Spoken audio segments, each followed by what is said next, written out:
Hari ini kami akan membahas tentang organisasi profesi guru.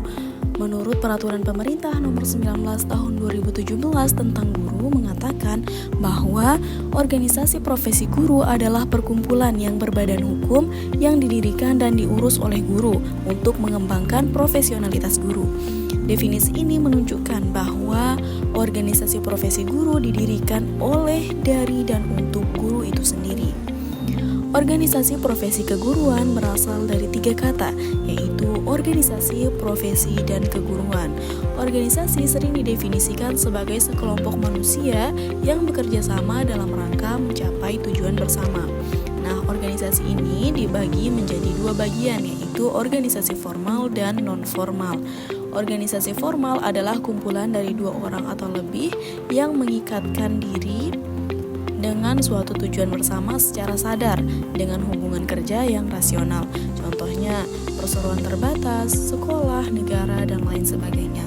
Organisasi informal adalah kumpulan dari 2 orang atau lebih yang terlibat pada suatu aktivitas serta tujuan bersama yang tidak disadari. Contohnya itu arisan ibu-ibu, belajar bersama anak-anak, dan lain sebagainya. Sedangkan profesi adalah jabatan atau pekerjaan yang menuntut keahlian seseorang dan didapat melalui adanya proses pendidikan. Suatu proses erat kaitannya dengan jabatan atau pekerjaan tertentu yang dengan sendirinya menuntut keahlian, pengetahuan, dan keterampilan tertentu pula. Dan guru adalah pendidik dengan tugas utamanya mendidik, mengajar, membimbing, melatih, dan mengevaluasi.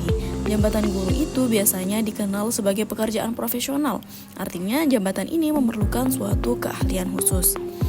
Organisasi profesi itu merupakan suatu wadah tempat para anggota profesional tersebut menggabungkan diri dan mendapat perlindungan.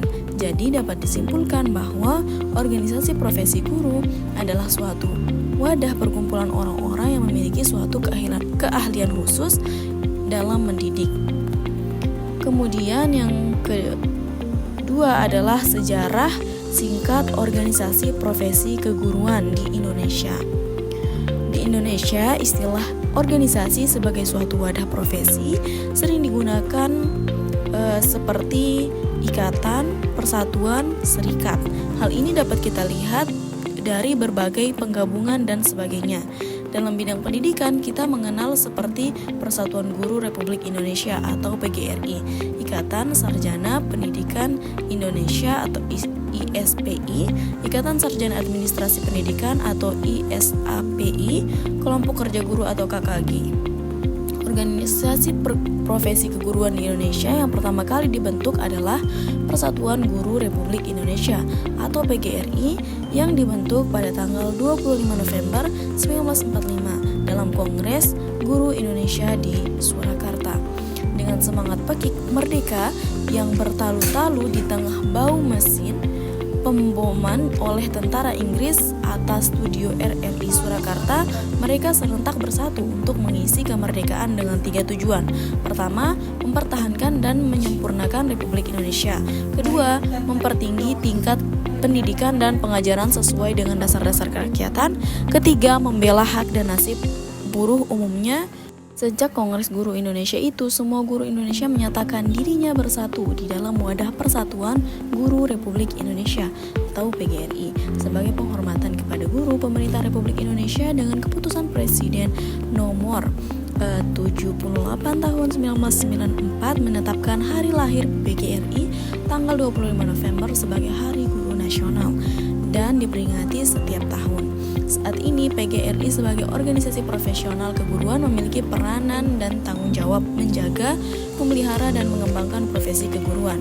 Menjaga berarti upaya agar layanan pendidikan mutunya dapat dipertanggungjawabkan secara profesional. Memelihara artinya mengupayakan profesi guru dari pencemaran nama baik. Mengembangkan artinya upaya meningkatkan kualifikasi dan kualitas kemampuan profesionalitas tenaga guru.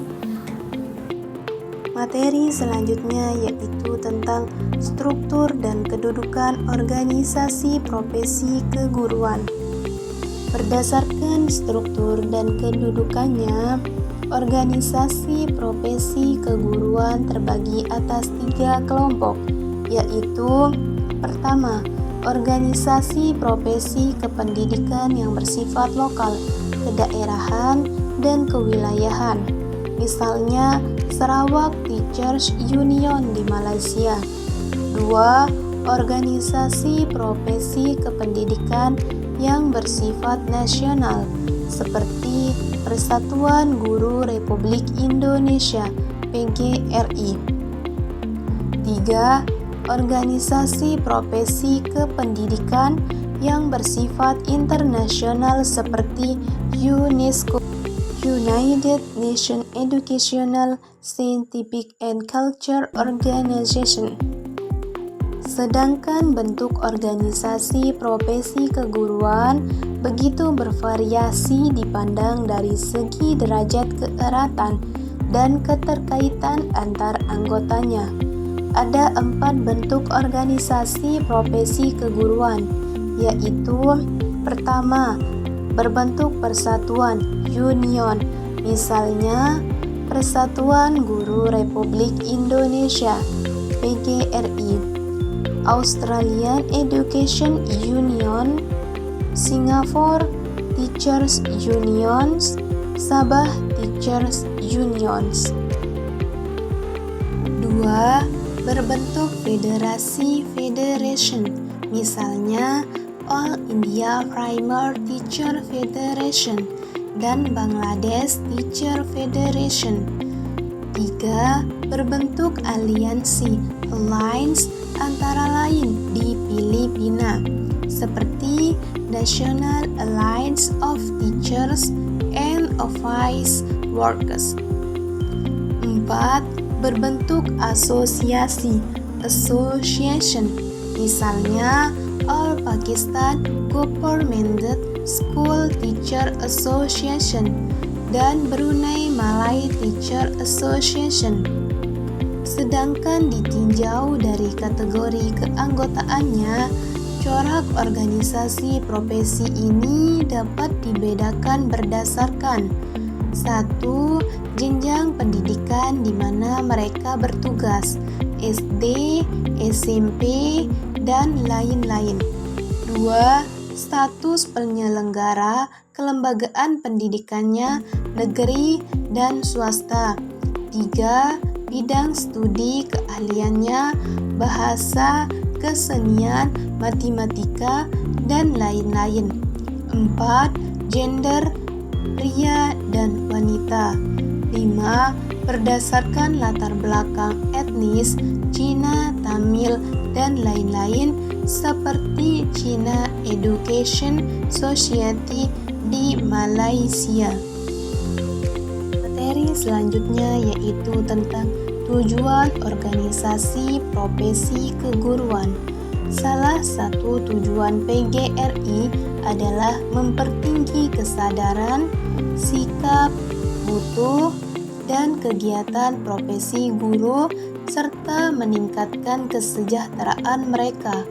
Adapun menurut UU RI Pasal 40 Ayat 1, organisasi profesi keguruan mempunyai tujuan untuk memajukan profesi, meningkatkan kompetensi, karir, wawasan pendidikan, perlindungan profesi, kesejahteraan, dan pengabdian dalam masyarakat. Dalam PP nomor 38 tahun 1992 pasal 61 ada 5 misi dan tujuan organisasi kependidikan, yaitu meningkatkan dan atau mengembangkan 1. Karir, 2. Kemampuan, 3. Kewenangan profesional, 4. Martabat, dan 5. Kesejahteraan seluruh tenaga kependidikan. Sedangkan visinya secara umum ialah terwujudnya tenaga kependidikan yang profesional. Selain itu, organisasi profesi guru juga mempunyai kewenangan 1. Menetapkan dan menegakkan kode etik guru. 2. Memberikan bantuan hukum kepada guru. 3. Memberi perlindungan profesi guru. 4. Melakukan pembinaan dan pengembangan profesi guru. 5. Memajukan pendidikan nasional. Materi selanjutnya yaitu tentang jenis-jenis organisasi keguruan. Nah, jadi jenis-jenis organisasi keguruan ada 4. Nah, kita bahas yang pertama yaitu mengenai Persatuan Guru Republik Indonesia atau biasa kita sebut dengan PGRI. Jadi, PGRI lahir pada 25 November tahun 1945 setelah 100 hari proklamasi kemerdekaan Indonesia. Nah, cikal bakal organisasi PGRI adalah diawali dengan nama Persatuan Guru Hindia Belanda atau PGHB tahun 1912. Nah, kemudian dia berubah nama menjadi Persatuan Guru Indonesia atau PGI pada tahun 1932. Nah, PGRI memiliki visi yaitu terwujudnya organisasi mandiri dan dinamis yang dicintai anggotanya, disegani mitra, dan diakui perannya oleh masyarakat. Nah, PGRI ini didirikan untuk mempertahankan kemerdekaan, mengisi kemerdekaan dengan program utama di bidang pendidikan untuk mencerdaskan kehidupan bangsa dan memperjuangkan kesejahteraan bagi para guru. Nah, adapun misinya yaitu sebagai berikut. Yang pertama yaitu mewujudkan cita-cita proklamasi. Yang kedua, mensukseskan pembangunan nasional. Yang ketiga, memajukan pendidikan nasional. Yang keempat, meningkatkan profesionalitas guru, dan yang kelima yaitu meningkatkan kesejahteraan guru. Selanjutnya, organisasi kedua yaitu ada Musyawarah Guru Mata Pelajaran atau MGMP. Nah, MGMP ini merupakan suatu wadah asosiasi atau perkumpulan bagi guru mata pelajaran yang berada di suatu sanggar atau kabupaten kota yang berfungsi sebagai sarana untuk saling berkomunikasi, belajar, dan bertukar pikiran serta pengalaman dalam rangka meningkatkan kinerja guru sebagai praktisi atau perilaku perubahan reorientasi pembelajaran di kelas. Nah, menurut Mangkus Saputra, MGMP merupakan forum atau wadah profesional guru mata pelajaran yang berada pada suatu wilayah, kabupaten, kota, kecamatan, sanggar, ataupun gugus sekolah. Kemudian organisasi ketiga, Ikatan Sarjana Pendidikan Indonesia atau ISPI. Nah, ISPI lahir pada pertengahan tahun 1960-an. Pada awalnya, organisasi profesi kependidikan ini bersifat regional karena berbagai hal menyangkut komunikasi antar anggotanya. Keadaan ini berlangsung cukup lama sampai kongresnya yang pertama di Jakarta 17 sampai 19 Mei 1984. Kemudian organisasi yang terakhir ada Kelompok Kerja Guru atau KKG. Nah, KKG sebagai kelompok kerja seluruh guru dalam satu gugus. Pada tahap pelaksanaannya dapat dibagi ke dalam kelompok kerja guru yang lebih kecil, yaitu kelompok kerja guru berdasarkan jenjang kelas dan mata pelajaran.